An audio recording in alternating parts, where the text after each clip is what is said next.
இன்னைக்கு இந்த வீடியோவில் மிக மிக முக்கியமான எச்சரிக்கையான ஒரு ஜோதிட தாள்களை தான் இப்போ இந்த வீடியோவில் அதிரடியாக பார்க்க போகிறோம். ஜோதிட தாள்களை அதிரடியாக பார்க்கறதுக்கு முன்னாடி எதை பற்றிய ஜோதிட தாள்கள், என்ன மாதிரியான ஜோதிட தாள்கள் அப்படிங்கிறத எல்லாமே ஷேர் பண்ணுறேன். எல்லாத்தையுமே இந்த வீடியோவில் தெரிஞ்சுக்குங்க.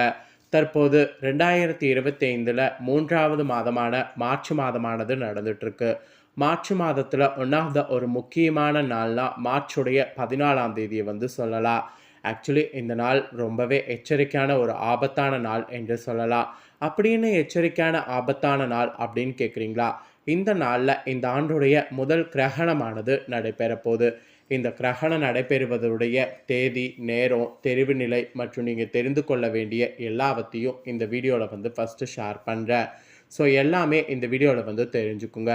அதுக்கப்புறம் இந்த கிரகணத்துடைய தாக்கம் ரிஷப ராசியில் பிறந்தவங்களுக்கு என்ன மாதிரியான விளைவை ஏற்படுத்தும் அப்படிங்கிறத ஷேர் பண்ணுறேன்.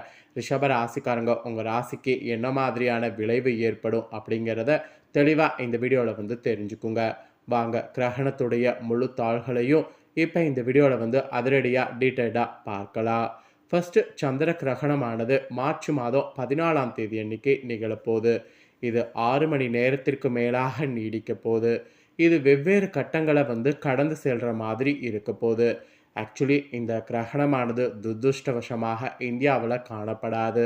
அதுக்கப்புறம் கிரகணத்திற்கு சாட்சியாக இருக்கக்கூடிய இந்தியாவில் உள்ளவர்களுக்கு ஆன்லைன் நேரடி ஒளிபரப்பெல்லாம் டிவியில் இருக்குது அப்படிங்கிற மாதிரி சொல்லப்பட்டிருக்கு.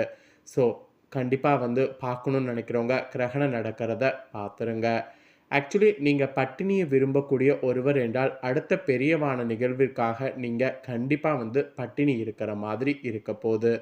சரி, ஒரு அற்புதமான விருதுக்கு உங்களுக்கு இப்போ என்னங்கிறத சொல்கிறேன், தெரிஞ்சுக்குங்க. இந்த ஆண்டுடைய முதல் சந்திர கிரகணமானது ஏற்பட போகுது. மார்ச் 14ஆம் தேதி அன்னைக்கு சந்திர கிரகணமானது ஏற்பட போகுது. இந்த சந்திர கிரகணம் ஏற்படுவது இரத்த சந்திர கிரகணம் என்று சொல்லப்படுது. காரணம் என்னென்னா, கிரகணம் பார்த்தீங்கன்னு வச்சுக்கோங்களேன், அந்த மாதிரி இந்தியாவில் தெரிய போகுது. ஆக்சுவலி பகல் நேரத்தில் நடந்தாலும் கண்டிப்பாக கிரகணத்துடைய தாக்கமானது இருக்கும். கிரகணமானது ஒவ்வொரு கட்டத்தில் ஒவ்வொரு மாதிரி இருக்கும். அதில் பெனுபிரல் கிரகணமானது ஃபஸ்ட்டு தொடங்குகிறது, அது 9:27க்கு. அப்புறம் பகுதி கிரகணமானது 10:39க்கு தொடங்குது. மொத்த கிரகணம் தொடங்குவது 11:56. அதிகபட்ச கிரகணத்துடைய உச்சம் 12:28. மொத்த கிரகணம் முடிவடைவது 1:1க்கு. பகுதி கிரகணம் முடிவடைவது 2:17க்கு. பெனுபிரல் கிரகணம் முடிவடைவது 3:30க்கு. இந்த மாதிரி கிரகணத்துடைய தாக்கம் பார்த்தீங்கன்னு வச்சுக்கோங்களேன் இருக்குது. இந்தியாவில் கிரகணமானது பகல் நேரத்தில் நடக்கிறதுனால காணப்படாது. ஸோ கிரகணத்துடைய இது கண்டிப்பாக இருக்குது. ஸோ கிரகணத்தை வேறு எங்கெல்லாம் பார்க்க முடியும் அப்படின்னு பார்த்தீங்கன்னா, ஐரோப்பா பெரும்பாலான கண்டங்களுக்கு நல்ல பார்வை கிரகணத்தில் இருக்குது. ஆசியாவின் பல்வேறு பகுதிகள் வெவ்வேறு கட்டங்களை இந்த கிரகணம் படிக்கும். அப்புறம் ஆஸ்திரேலியாவில் ஒரு பெரிய பகுதி தெளிவான பார்வையை கிரகணம் அனுபவிக்கிற மாதிரி இருக்குது. ஆப்பிரிக்காவில் பல பிரத்யேந்தங்கள் கிரகணத்திற்கு சாட்சியாக இருக்கிற மாதிரி கிரகணம் தெரியும். அப்புறம் வடக்கு மற்றும் தென் அமெரிக்காவில் முழு கண்டமும் இந்த கிரகணம் நடக்கிறத பார்க்க முடியும். பெருங்கடல்கள் மற்றும் துருவ பகுதிகளில் பசிபிக், அட்லாண்டிக், அண்டார்டிக் இந்த பகுதிகள்லையும் கிரகணம் பார்க்க முடியும். இந்த மாதிரி கிரகணம் நடக்கிறது இந்த மாதிரி இடத்துகள்லாம் பார்க்க முடியும். ஸோ கிரகணம் நடக்கிறதுடைய முழு டீட்டெயிலையும் இந்த வீடியோவில் உங்களுக்கு சொல்லிட்டேன். ஸோ கிரகணம் நடக்கிறத நீங்கள் கண்டிப்பாக இப்போ தெரிஞ்சிருப்பீங்க. இப்போ நெக்ஸ்ட்டு கிரகணத்துடைய தாக்கம் உங்கள் ராசிக்கு எப்படி இருக்குங்கிறத சொல்ல போகிறேன். உங்களோட ராசி நட்சத்திரத்துக்கு ஏற்பவே உங்களுக்கான பலன் ஷேர் பண்ணுறேன். உங்களோட ராசி நட்சத்திரத்துக்கு ஏற்ப என்ன பலன் கிடைக்கும் அப்படிங்கிறத தெளிவாக இந்த வீடியோவில் தெரிஞ்சுக்குங்க. ஸோ தெரிஞ்சு அதற்கேற்ப நடந்து பலன் பெறுங்க. ஸோ ரிஷப ராசிக்காரங்க 2, 3, 4 பாதம் பிறந்த கார்த்திகை நட்சத்திரக்காரர்களுக்கு ஃபஸ்ட்டு சொல்லப்பட்டிருக்கு. ஸோ ரிஷபராசி இந்த நட்சத்திரத்தில் பிறந்தவங்களுக்கு இந்த கிரகணத்துடைய தாக்கம் என்ன மாதிரி இருக்கும் அப்படிங்கிறத ஷேர் பண்ணுறேன். முதல்ல உங்களுக்கான தாக்கம் எப்படி இருக்குங்கிறத தெரிஞ்சுக்குங்க. இந்த கிரகணத்துடைய தாக்கத்தினால பிள்ளைகளிடம் நீங்கள் கவனமாக எதையும் எடுத்து செல்வது நல்லது என்று உங்களுக்கு எச்சரிக்கையானது விடுக்கப்பட்டிருக்கு. அப்புறம் பூர்வீக வகையில் சொத்துக்கள் இருந்த பிரச்சனைகள்லாம் உங்களுக்கு தீரும். எல்லாத்துக்கும் மேலே உங்களுடைய காரியங்களுக்கு இருந்த எதிர்ப்புகள்லாம் விலக ஆரம்பிக்கும். அதே போல் பணவரவு திருப்தி தரும். அது மட்டும் இல்லாமல் மனக்குழப்பம் இருக்கிறதெல்லாம் உங்களுக்கு இந்த கிரகண டைமில் நீங்கும்.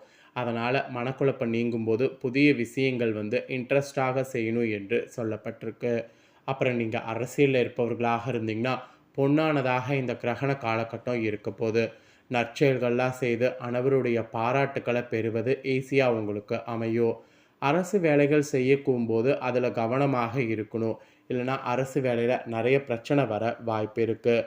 ஸோ அரசியலில் இருக்கிறவங்களுக்கு இந்த மாதிரியெல்லாம் கவனமாக இருக்கணும் என்று கார்த்திகை 2, 3, 4 பாதங்களில் பிறந்த ரிஷபராசிக்காரங்களுக்கு கிரகண தோஷமானது குறிப்பிடப்பட்டிருக்கு. நெக்ஸ்ட்டு ரோஹிணியில் பிறந்த ரிஷபராசிக்காரங்களுக்கு கிரகண தோஷம் என்ன மாதிரி விளைவுகளை ஏற்படுத்துங்கிறத ஷேர் பண்ணுறேன். ரோஹிணி நட்சத்திரத்தில் பிறந்த ரிஷப ராசிக்காரங்க உங்கள் ராசிக்கு என்ன மாதிரியான தாக்கம் ஏற்படும் அப்படிங்கிறத இந்த வீடியோவில் வந்து தெரிஞ்சுக்குங்க. இந்த கிரகணத்துடைய தாக்கம் வந்து காரியங்களை சாதிக்கிற மாதிரி உங்களுக்கு சூழ்நிலையை அமைய செய்யுது. மாணவர்கள் கூட நீங்கள் பாடங்கள் படிக்க வேண்டுமே என்ற கவலைகள்லாம் வந்து உங்களுக்கு குறையும். எல்லாத்துக்கும் மேலே சக மாணவர்கள் உங்களுக்கு ஒத்துழைப்பு கொடுப்பாங்க. அதனால் ஈஸியாக உங்களுக்கு முன்னேற்றத்திற்கு பாதைகள் வந்து தெரியும். அப்புறம் சாமர்த்தியமாக பேசுனீங்கன்னா காரியத்தை வெற்றிகரமாக செய்து முடிக்க முடியும். அதனால் சாமர்த்தியமாக பேசுகிறது ரொம்ப முக்கியம். ஸோ ரோஹிணியில் பிறந்தவங்களுக்கு இது வந்து வலுவாக சொல்லப்பட்டிருக்கு. அப்புறம் கலைத்துறையில் இருப்பவர்களாக இருந்தீங்கன்னா உங்களுக்கு அனைத்து விதமான நிலைகள்லையும் நன்மைகளானது பெறுவீங்க. அது மட்டும் இல்லாமல் எதிர்பார்த்திருந்த வாய்ப்புகள் உங்களுக்கு ஈஸியாக வந்து சேரும். அதே போல் புது தெம்போடு பணியாற்றினீங்கன்னா உங்களுடைய பாதை வந்து வெற்றியில் போய் முடியும். அதனால் புது தெம்போடு பணியாற்றணும் என்று ரோஹிணியில் பிறந்த கலைத்துறையில் இருக்கிறவங்களுக்கு சொல்லப்பட்டிருக்கு. இதுதான் ரோஹிணி நட்சத்திரத்தில் பிறந்தவங்களுக்கு சொல்லப்பட்ட பலன். அப்புறம் நெக்ஸ்ட்டு மிருகசீரிடம் 1, 2 பாதங்களில் பிறந்த ரிஷப ராசிக்காரங்களுக்கு சொல்லப்பட்டிருக்கு. உங்களோட நட்சத்திரத்துக்கு கிரகண தோஷத்துடைய தாக்கம் எப்படி இருக்கும் அப்படிங்கிறத ஷேர் பண்ணுறேன். உங்களுக்கு என்ன மாதிரியாக பலன் இருக்கும் அப்படிங்கிறத நீங்களும் இந்த வீடியோவில் வந்து தெரிஞ்சுக்குங்க.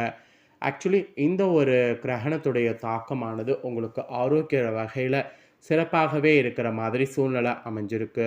அப்புறம் குடும்பத்தில் உள்ளவர்களுக்கும் மகிழ்ச்சிகரமாக இருக்கிற மாதிரி சூழ்நிலை இருக்குது. அதை விட கடந்த காலங்களில் இருந்து வந்த மருத்துவ செலவுகள் இந்த கிரகணத்தினால குறைய போகுது. எடுக்கக்கூடிய முயற்சி கூட இனி உங்களுக்கு எல்லாத்திலுமே வந்து சாதகமாக அமையும். அதாவது எடுக்கக்கூடிய காரியங்கள் அனைத்திலும் சுறுசுறுப்பாக ஈடுபட்டு வெற்றி மேல் வெற்றிகளை வந்து பெறுவீங்க. அந்த மாதிரி ஒரு சூப்பரான சூழ்நிலையானது உங்களுக்கு அமையுது. இந்த சூழ்நிலையை மிஸ் பண்ணக்கூடாது என்று உங்களுக்கு சொல்லப்பட்டிருக்கு. மெயினாக பெண்களுக்கு எந்த ஒரு செயலை செய்கிறதுக்கும் முன்போ அதில் இருக்கக்கூடிய நல்லது கெட்டதை ஆராய்ந்து பார்த்த பின்னு இந்த கிரகண நேரத்தில் ஈடுபடணும். அப்போ தான் உங்களுக்கு நல்லது நடக்கும். பணவரவு கூட பார்த்தீங்கன்னு வச்சுக்கோங்களேன், அப்போ தான் உங்களுக்கு திருப்தி தரும். ஸோ பணவரவு இல்லைன்னா திருப்தி கிடைக்காம போகும். ஸோ பணவரவு திருப்தி கிடைக்கிறதுக்கு கண்டிப்பாக பார்த்தீங்கன்னு வச்சுக்கோங்களேன், நான் சொன்னது போல் செயல்படணும். குடும்பத்தில் கூட மனைவி குழந்தைகளோடு மனஸ்தாபம் ஏற்பட்டு நீங்கும். உறவினர்கள் நண்பர்கள் உதவ முன்வந்தாலும் உதவி தாமதமாக கிடைக்கும். சகோதரர்களால் மன வருத்தம் உண்டாகும்படியான சம்பவம் நேரலாம். எல்லாத்துலேயுமே கவனமாக இருக்கணும். உத்தியோகத்தில் இருக்கிறவங்களுக்கு கூட மேல் அதிகாரிகள் சொல்லியபடி நடப்பது நன்மை தரும். சிலர்லாம் நீங்கள் புதிய வேலைக்கு முயற்சி பண்ணிங்கன்னா அதுக்கு நன்மை உங்களுக்கு கிடைக்கும். சிலர் புதிய வேலைக்கு முயற்சி செய்யும்போது அதில் கிடைப்பது தாமதமாக இருந்தாலும் எண்ட் ஆஃப் த டே உங்களுக்கு கிடைச்சிரும். ஆக மொத்தம் உங்களோட ராசி நட்சத்திரத்துக்கு இந்த கிரகண தோஷத்தினால இந்த மாதிரியான பலன் கிடைக்கும் என்று குறிப்பிடப்பட்டிருக்கு. ஸோ குறிப்பிடப்பட்டதை தெளிவாக அந்தந்த நட்சத்திரத்துக்கு ஏற்ப ஷேர் பண்ணிட்டேன். ஷேர் பண்ணதை ரிஷபராசிக்காரங்க உங்களோட நட்சத்திரத்துக்கு ஏற்ப தெரிஞ்சிருப்பீங்க. தெரிஞ்சதுக்கேற்ப நடந்து பலன் பெறுங்க. உங்களுக்கு கிரகண தோஷத்திலிருந்து தப்பிப்பதற்கு பரிகாரமாக என்ன சொல்லப்பட்டிருக்குன்னா, வெள்ளிக்கிழமையில் நவக்கிரகத்தில் சுக்கிரனுக்கு தீபம் ஏற்றி பூஜை செய்யணும்.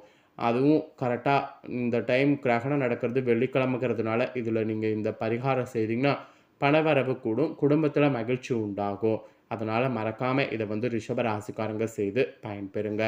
ஸோ இந்த முக்கியமான தாள்களை நீங்கள் பார்த்தது போல் உங்கள் ஃப்ரெண்ட்ஸ் ஃபேமிலியில் இருக்கிறவங்களும் பார்த்து அவங்களும் பலனடையணும் அப்படின்னு நினச்சிங்கன்னா வீடியோ லைக் பண்ணி ஷேர் பண்ணுங்கள். வீடியோவை உங்கள் ஃப்ரெண்ட்ஸ் ஃபேமிலியில் இருக்கிறவங்களும் பார்க்கட்டும். அவங்களும் அவங்களோட ராசி ரிஷப ராசியாக இருந்ததுன்னா இந்த முக்கியமான தாள்களை இந்த வீடியோ மூலிமா தெரிஞ்சு இதற்கேற்ப நடந்து பலன் பெறட்டும். நெக்ஸ்ட்டு நம்ம சேனலில் நிறைய முக்கியமான வீடியோலாம் போடப்படும். அதை எல்லாத்தையுமே உடனுக்குடனே தெரிந்து கொள்ள மறக்காமல் நம்ம சேனலை சப்ஸ்கிரைப் பண்ணுங்கள். கூட பெல் பண்ண ப்ரெஸ் பண்ணுங்கள். அதை பண்ணிட்டீங்கன்னா இனி நான் போகிற மற்ற அப்டேட்டான எல்லா வீடியோஸும் உடனுக்குடனே தெரிந்து கொள்ளலாம். ஸோ மறக்காமல் ஃபஸ்ட் டைம் பார்க்குறவங்க சப்ஸ்கிரைப் பண்ணி பெல் பண்ண ப்ரெஸ் பண்ணுங்கள். நெக்ஸ்ட்டு இதே போல் சுவாரஸ்யமாக வேறொரு வீடியோவில் வந்து உங்களை சந்திக்கிறேன். சப்போர்ட் பண்ணுங்கள். நன்றி.